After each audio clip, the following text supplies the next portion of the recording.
Locked On Seminoles, your daily podcast on the Florida State Seminoles, part of the Locked On Podcast Network. Your team every day. Good morning, good afternoon, and good evening, and welcome back to another edition of Locked On Seminoles. I'm your host, Drake, and to my left, if you're watching this on YouTube, I'm joined by the ever so beautiful, ever so sun-kissed Mr. David Wise. Davey, what's up, beautiful? What's going on? Ready to come off a win this week, and can we do two in a row, Drake? Can we do it? I mean, you tell me, man. I mean, like, you're the stat guy, so I want to know what you think about that. But before I guess we dive into that, I kind of want to get your thoughts. First off, everybody, thank you so much for letting us be your first listen each and every day, whether it be on your way to work, on your way, to the gym, or maybe right before bed. So thank you guys so much for the love and support. And as you know now, we are actually on YouTube as well. So if you head over to Locked On Seminoles, please hit the like, share, and subscribe if you can. And we all love you for it. So, Dave, I know you're saying we can maybe build off, a win here and a win there. But before I think we go into that, I want to take some notes on the press conference that happened this past Monday. Do you mind if we do that first? Let's do it. So, when Mike Norvell was toward the end of his press conference, there was one question that kind of stood out. I forgot who asked. I think it was maybe it was Aslan from Warchant, Corey Clark, that they were asked about Jordan Travis. And then Mike Norvell saying, there's a reason why, we believe in Jordan Travis as our starting QB. He's the starting QB for the reason. And I'm speaking for myself personally, I quite honestly don't believe that, in my personal opinion, from the way we saw him handled in the Jacksonville State game, the sort of, 2 QB system we had against Wake. So I kind of wanted to get your thoughts on that before dive into UNC. Yeah, it just makes me wonder what changed. I mean, the first game against Notre Dame, Jordan Travis was the starter of the whole game. Mackenzie Milton came in, was the hot hand, and they let him finish the game out. They didn't have to do that. After the very first play he came in, they could have taken him out.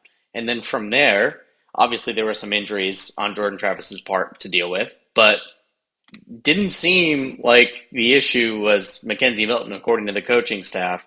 And I, like you, question whether they even believe the words coming out of Mike Norvell's mouth. Though, you and I haven't been the biggest Jordan Travis fans in terms of thinking that he can lead us to where we want to be as a football program. But even I'm not convinced after that last game that he's not the best option we have amongst what I would consider bad options. I just don't think the staff knows what the answer is, and I think that's why he had to say that. Yeah, I don't think the staff knows what the answer is, but also I think it's really unfair, I think personally, to Jordan Travis, because we're saying he's been the number one guy, since day one, since, we started off everything, where, my guy, your actions speak a lot louder than the words you're speaking on that press conference, because you don't say that he's your guy, he's your number one, if you keep him benched against Jacksonville State. You don't say that if you have been putting Mackenzie Milton as your starter for the past 2-3 games, and also you list Mackenzie Milton as a starter up until kickoff this past weekend against Syracuse. So to me, that was one of the things where I'm like, I know you're right. We're not the biggest Jordan Travis fans on this podcast. That's more Max's thing, but he has done a lot for this team. And quite frankly, he's the main reason why we did win on Saturday.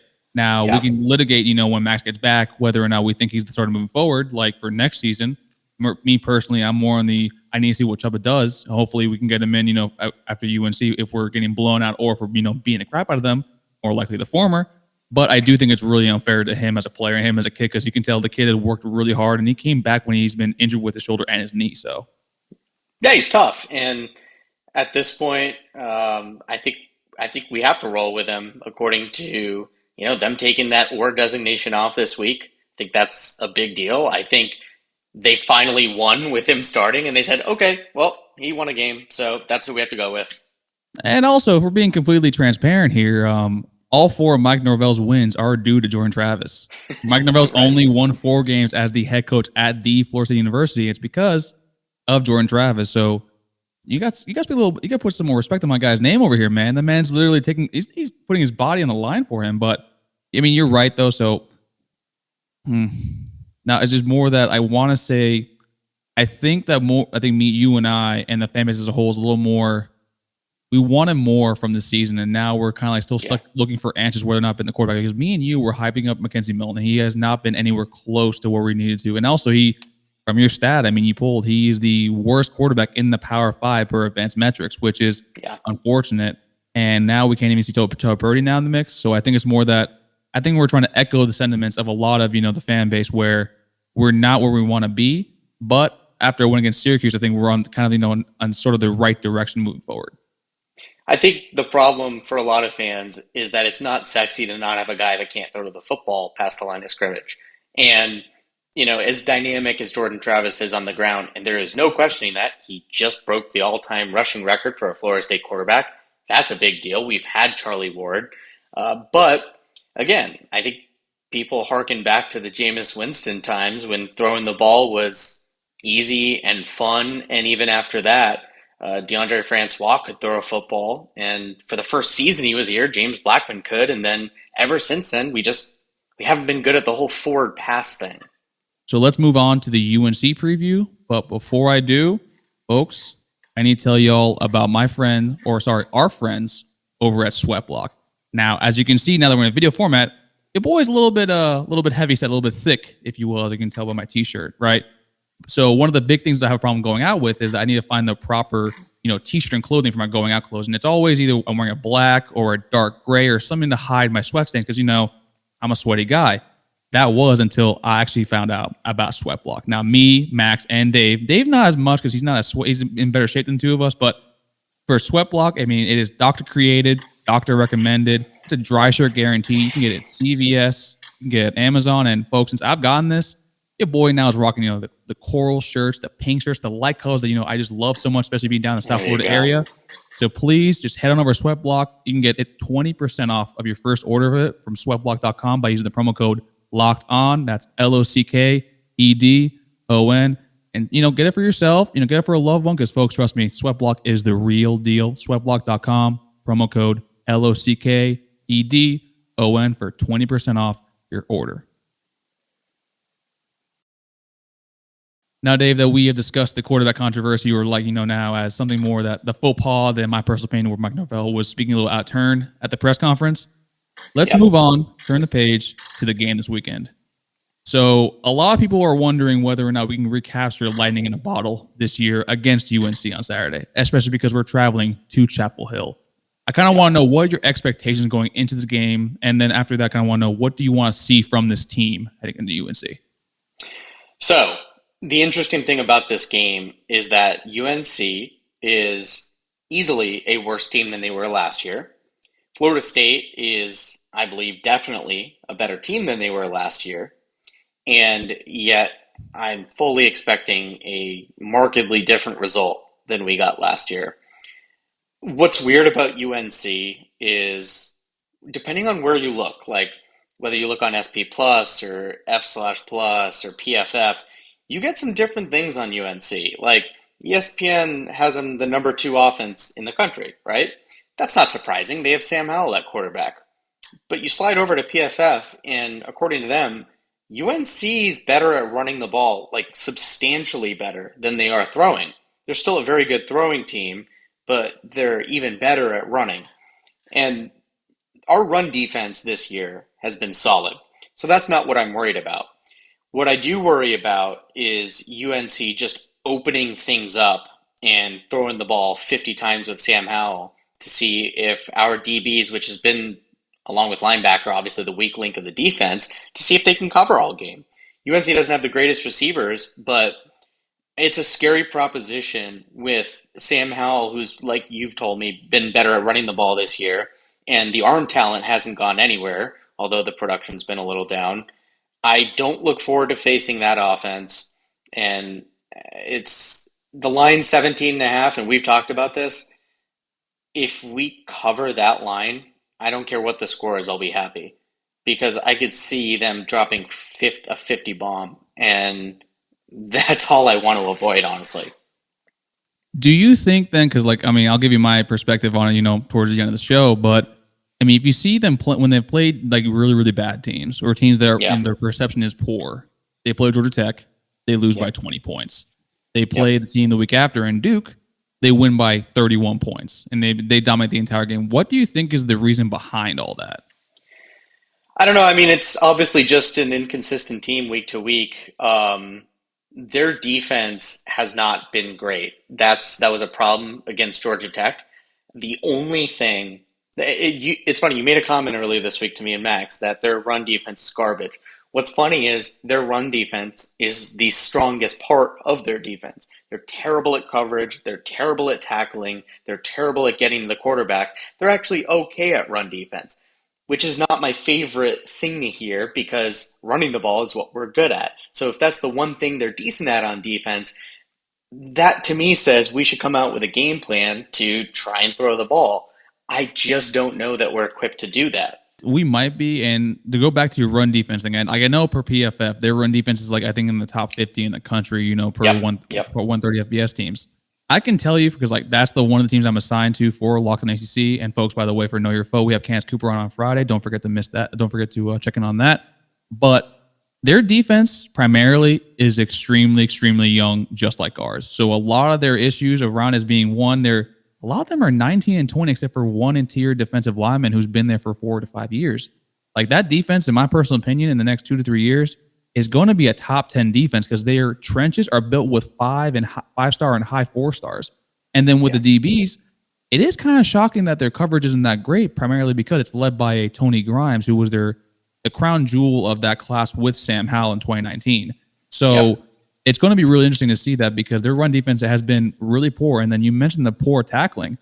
Their 2 losses this year to Virginia Tech and to Georgia Tech actually are their lowest graded, tackling games. I think one was a 46 and one's a 51. And that's one of the big things that Candace Cooper on Locked On AC, like always, she kind of vents to me on Friday where she's literally like one of the biggest things that makes me angry is the lack of tackling on this team. So that's one thing that it might play to our advantage because if we see Trayshawn Ward and Jason Corbin and Jordan Travis in space, there's some slippery dudes and they got some great moves and they might hit a few juke sticks on Saturday. Yeah, the second weakest part of their entire team is coverage. Our receivers notoriously this year have not been great at route running, at getting separation. And this would be a good statement game, wouldn't it? If there's a chance for us to win this game, it's likely going to be because the receivers stepped up and put themselves in a position for JT to hit them, not contested catches every time, and in a position where they can run after the catch. That's going to be crucial if we have a chance to win this game. The receiver play, I think, is the X factor for us. So that means you're going to see a lot of Keyshawn Helton. You're going to see a lot of Malik McClain. Like, what do you mean by because like the receiver play? If we saw from the one time it worked with Syracuse, it was more a lot of stuff towards screen passes or maybe using screen passes to develop something else. Like, what exactly do you need to see from your receivers that day? I don't know. I mean, so if you're UNC and you've watched tape on FSU this year, I think you would be surprised to see FSU come out and just try to throw the ball over the middle and deep part of the field, right? Like, that would be a complete tendency breaker. That would be uncharacteristic of both the play calling and the skill set of this offense. So if you're trying to go out and you're trying to surprise UNC, we jumped out to a big lead last year. That was a major part of the reason we won. If we're going to do that again this year, I think it's because we're going to take a chance and try to break tendency completely by throwing the ball all over the yard and not just at the line of scrimmage. And again, that plays into the fact that they don't cover all that well. So it's not like it would just be a ridiculous strategy. The problem with it is it lends itself to going 3 and out a couple times in a row, and suddenly you're down 10-0, 14-0. We set up a lot of good plays against Syracuse with those screen passes.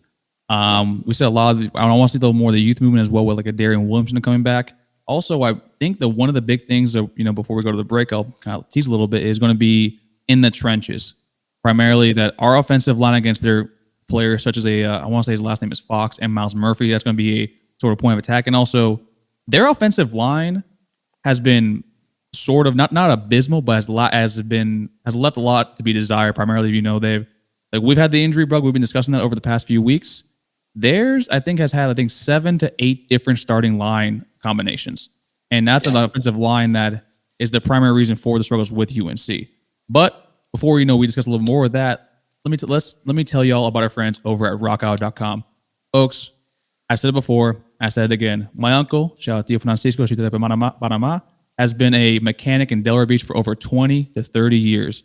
rockauto.com has been servicing the family, servicing the community for the past 20 years, as they are the one and only one-stop shop for all your auto part needs. Why would you spend an extra 30%, 50% or even 100% markup on whether it be brake fluid, brakes, lights, or even, carpeting or seatbelts when you can just go over to rockauto.com. And trust me, folks, if it's good enough for my uncle, it's good enough for you. So head on over to rockauto.com right now and write Locked On in their How'd You Hear About section because they know that we sent you with their amazing selection, the reliably low prices, all the parts your car will ever need. rockauto.com. And trust me, San Francisco doesn't lie. That's a spot, folks. And once you're done rockauto.com, head on over to betline.ag where now I'm going to put Dave. Dave, you know what time it is? Oh, I do. Fade Dave time, folks. Fade Dave. Fade Dave is back. And actually, you hit your last pick with me. Actually, you hit I think it was Penn State over Auburn, I think you did. Oh, that was easy, yeah. Yeah, that was easy. Sorry, Nate. I know you're listening. He's a big Auburn fan. But I'm going to give you a line of the week real quick. I'm going to give you a team that primarily, it's going to be a big game. It's something that me personally actually I have a lot of action on this game is the Red River Rivalry. Yeah, Red River Rivalry. Try to say that 3 times fast, Dave. We got Oklahoma and Texas. Oklahoma is only a -3.5 point favorite. Dave, what do you got in this game? So you got a 5-0 Oklahoma team and a 4-1 Texas team, right? I'm going to bet against Oklahoma every single time they're playing. I don't care who they're playing. Spencer Rattler is the most overrated player in the entire sport of football this year, both NFL and college. I don't want to hear anything more about this team. I don't want them anywhere near my playoffs. They're not good. They have to be one of the worst 5-0 Power 5 teams in a history of college football. I don't even think Texas is that good. I just know Oklahoma is that bad. Give me Texas in the points. Now, before we go to our next little section here, are you sure you're not saying that because for week 1 they didn't cover against Tulane and also they didn't get the total as well? I know you took that week. That's not the only reason I'm saying that, Drake. I'm saying that because Spencer Rattler is an awful football player. He's not good at the sport of football. That's why. So, folks, take Texas plus 3.5 per Dave. And honestly, folks, that's actually I took at the beginning of the week as well. I think Texas has a better quarterback, a better running back, and right now, honestly, the better coach too. I know Lincoln Riley over there has been getting a little too cute with his passing calls. So let's go over to Texas plus 3.5 as a family. Not a show lock, but I think it's close enough to that. So now we're going to wrap up the show today, Dave. Dave, one of the big things actually we were discussing before was the offensive line play. And with UNC, it's a primary reason why Sam Howell actually has been forced to kind of escape and leave the pocket, if you will. Because if you see a lot of his games, whether it be against Georgia Tech or Virginia Tech, I think Virginia Tech is the prime example where he kind of was borderline running for his life. So what exactly do you see up front and, us needing to do to force that to happen? So if you look across their offensive line, they have 2 starters on the O-line that grade above average in pass blocking. And that being said, it's weird. If you go look at our pass rush rankings, it says we're like 40-something in the country. That just doesn't feel right. I've seen it firsthand, our sack numbers. I've seen Jermaine Johnson's impact on the game. It's not just that we're better than last year. It's that I think we are a really good pass rushing team. Both inside and out, but including from the interior D linemen. I think you're going to have to get really aggressive with that pass rush to the point where it's probably going to open up some rushing lanes for Sam Howell at times, but you're going to have to let these guys pin their ear back because you're going to have to get him off his spot and make Sam Howell uncomfortable and running for his life if you want to win this game. So do you think that they just announced, I think on Monday, that Dennis Briggs is out for the rest of the year? Yeah, that's tough. And not only that, Malcolm Ray didn't play last game, whether or not be an injury, whether or not be for other reasons, we don't know. So the depth right now for the line is kind of limited. We went from I want to say like a 3 deep. Now I think we're mainly playing with Kier and Robert Cooper. Do you think that's going to play a factor as this game goes on because of the athleticism of Sam Howell and those running backs, whether it be Ty Chandler or Caleb Hood? Well, yeah, of course. So Dennis Briggs, we talked a lot about him when he came back at the end of the year last year. He was impactful from the get-go. And it wasn't just that. He improved arguably more than any other player on this defense from last year to this year. He was, I think they put out a stat that he was one of the 4 or 5 highest graded pass rushing interior D linemen on the entire season in the country, Dennis Briggs. And that's just a huge loss. The good news is that we still have Coop, who is our highest graded player on defense. We still have Fabo, who we've talked a lot about this week and last. He's had a huge impact, but it's tough to replace a pass rush like that. He was by far the best pass rushing grade on this team. Jermaine Johnson, obviously, nationwide leader in sacks. He's going to have to step up. I don't see you replacing that production in the pass rush from Cooper and Lovett. I don't think they're those same kind of players. I think they're those kind of gap fillers and not edge setters, but they're the kind of guys that make it tough to do anything in the middle rather than Briggs, who's the kind of guy that almost like an end, and he's kind of a tweener-ish in his size that can do kind of a quick move, right? Yeah, I mean, that's where primarily I think this game's going to be won is the trenches, and that's going to be the one. I mean, I've said it before. I hate to beat a dead horse, but that's pretty much what it is. It's just more. I'm really worried that because last year the problem was we got off to a hot start. We were up like what 27-10 going into Something half, like that, yeah. And then we scored only 3 points the rest of the game, and then we didn't. You know how we said against Notre Dame, even though now it's kind of a facade, that we were so close to steal a victory. Last year we were just trying to do everything in our power just not to lose and just hold on.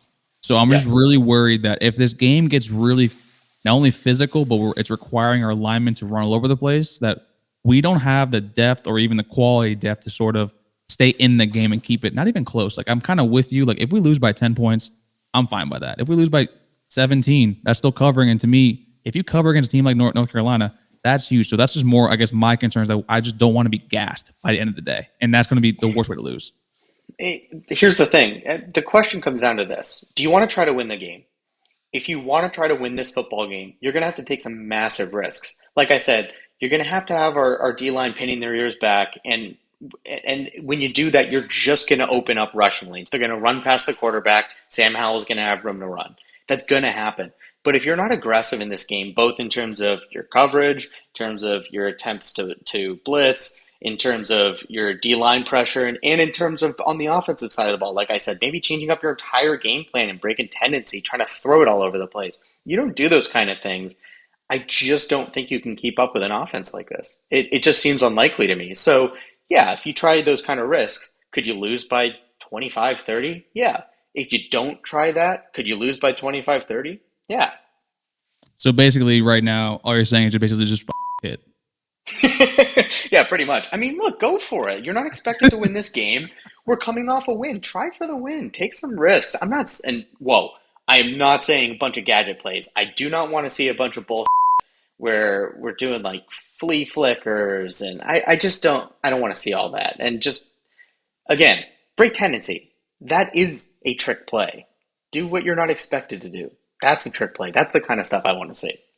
I mean, that kind of thing I think all of us want to see. Me personally, I would love to see I just want to see a slant over the middle be caught.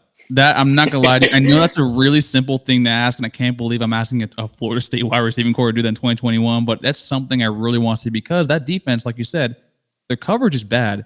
But also, if we get players in space, in my personal opinion, unless their name is Tony Grimes, I think that we can out-athlete and outmaneuver our players with that, personally.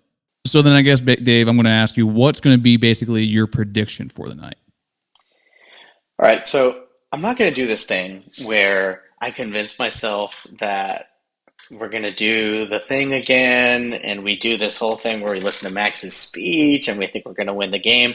I've been hurt too many times this year, and last year and the year before that, but mostly this year.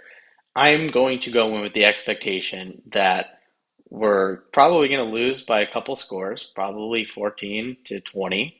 And if we do any better than that, and if it doesn't look like we were giving up at the end of the game, I'm going to come out of this happy. I mean, I think that's a very level-headed and reality-based response. That's why I'm not going with that. Folks, personally, I am of the belief that trends are matter for a reason. And there are certain things in life that will never, ever, ever happen because God just won't let them happen. Me and Rihanna's at the top of the list. Clayton Kershaw being successful in the postseason as a starter is also on that list. Mac Brown is currently, as a head coach in FBS football, is 0-9 against Florida State. I know that people believe in the regression of the mean. People said the same thing last year.